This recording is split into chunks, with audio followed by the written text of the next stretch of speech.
So let's talk about the 5 things that the Bible says we should do with money. Now, there's a whole bunch of them, but if you do these 5 over a couple decades, 100% of the time, you'll get results that will blow your ever-loving mind.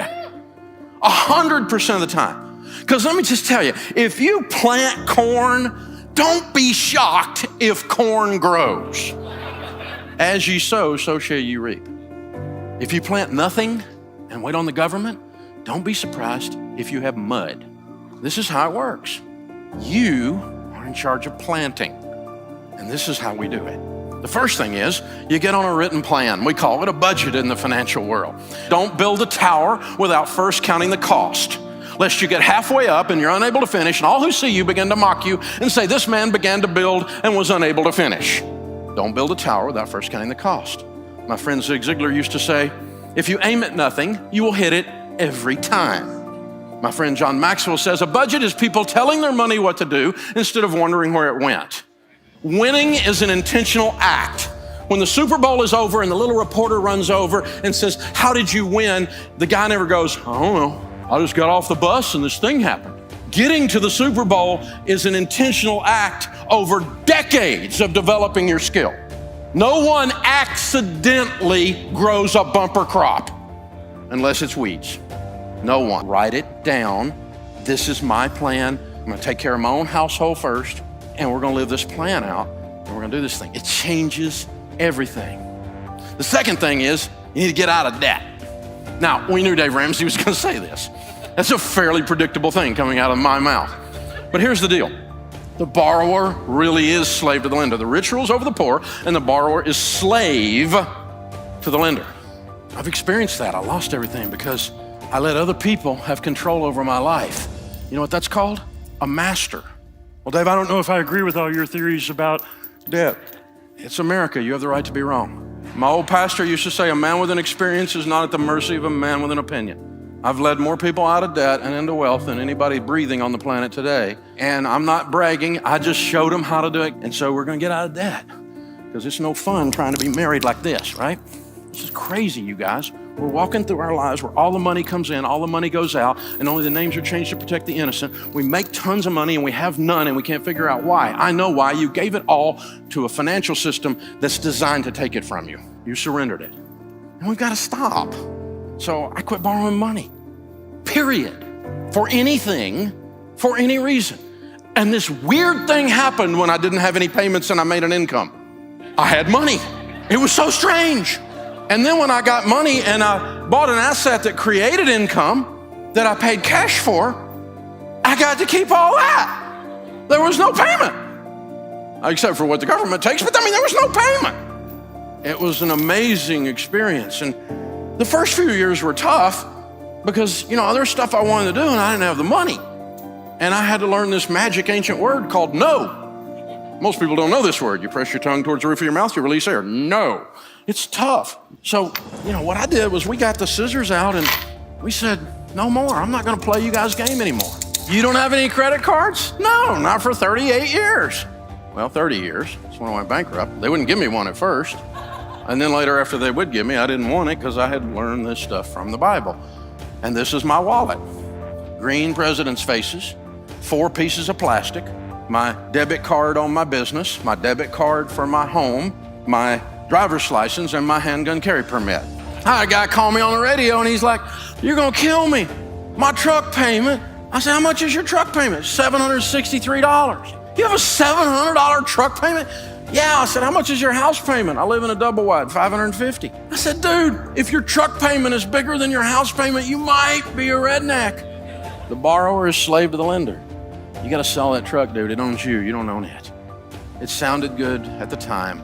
And you and I both know the reason you called me is you just wanted somebody else to say it out loud with you, who's also done stupid, because I know what stupid looks like. Son, that's stupid. That truck's got to go. You're saying I got to sell my truck? I said, what'd you just say? Of course I said you sell your truck. Thing owns you, man. This is crazy. Get you a truck that you can own instead of it owns you. This is just crazy. The third one surprises people, and that's foster high-quality relationships. The Bible says, be not deceived. Evil company corrupts good habits. Did you know you become who you hang around with? Studies say that your 10 closest friends over the next decade, your income will be within 10 to 15% of the average of your 10 closest friends. And some of you are going, I need some new friends.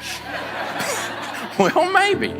I mean, you don't let your little son, your little Johnny run around with a weed head down the street because you know if you do, he's going to turn into a weed head, right? He comes home talking language we don't talk in our house. You go, where'd you pick that up? Because you didn't pick it up in here. You become who you hang around with. Be not deceived. Evil company corrupts good habits. So hang out with generous people and you will be generous people. Hang out with people who treat their wives with respect, men, and you will find men who treat their wives with respect and you'll start treating yours that way. It's an amazing thing that happens. It's a weird thing that happens. So choose carefully. Now, I'm not talking about being nice to someone or snubbing other people. I'm nice to anybody. I love people. I love people that are wrong even. I love people, okay?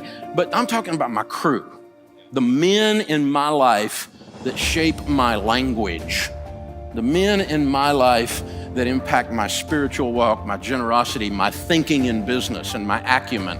Who are the men in my life that are doing that? Ladies, the same thing for you. You're gonna become who you hung around with. The next one is save and invest.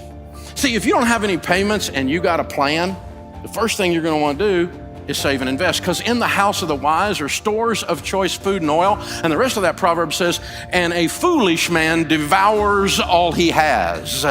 If you spend everything you make, biblically speaking, you're a fool. But I have been a fool, big red arrow, fool, fool, fool. I know what being a fool feels like. It feels like being broke because I spent everything I made. Because I've always been able to make money, I just wasn't able to keep it. I always thought I could out-earn my stupidity. And I tried it for a long time, it doesn't work. Save and invest. You're saving for an emergency fund first. Save 3 to 6 months to get ready for maybe something like a rainy day. Right? Man. I mean, what if you had no payments and a big $20,000 emergency fund in 2020 happened? Or what if you had $20,000 in payments and no money for emergencies in 2020 happened? Do you have two different results? The answer is yes. In the house of the wise are stores of choice food and oil. And then that leads you to the position to be incredibly, outrageously generous. It's hard to be generous when you're broke. You can be generous and smile and open the door for somebody, but I'm talking about writing a check to feed hungry babies. I'm talking about buying a single mom a car. I'm talking about you can reach over and pay somebody who's struggling's light bill through the end of the year. I'm talking about outrageous, even sometimes spontaneous generosity. And you can do that if you're not broke. And if you've got your stuff taken care of at home. If my light bill is paid, I can help somebody. If I'm still fretting over here, I don't even see them. So I want you to try this next time there's a holiday, maybe Easter or Thanksgiving or something like that, and you're driving to grandma's house with the kids. Now you're gonna go have a big feast that day, but on the way, I want you to do something crazy. I want you to stop at the Waffle House. Leave the kids in the car, the motor running, pull up in front of the window so you can see inside and the people in your car can see inside. I want you to go inside by yourself, leave them out there, they'll be running their mouth anyway. Kids, put the screens down, watch this. Go in there, have a cup of coffee at the counter. She'll come to the counter, she'll pour your coffee. This is Thanksgiving morning. You know who's working on Thanksgiving morning? At Waffle House. Pay for your coffee, and I want you to take 3 or 4 of these Uncle Benjamin Franklin pictures, $100 bills, and I want you to slide them on the cup and slip out. Go out in the car, tell the kids, hey, watch God work. Watch what God does when he shows off. She'll come over, she'll pick that stuff up, and she'll look at it. She wonders if it's a trick, because in her life, it's been so long since anything good has happened to her. And then when she realizes it's real, and 100% of the time after she does this, she'll go, thank you.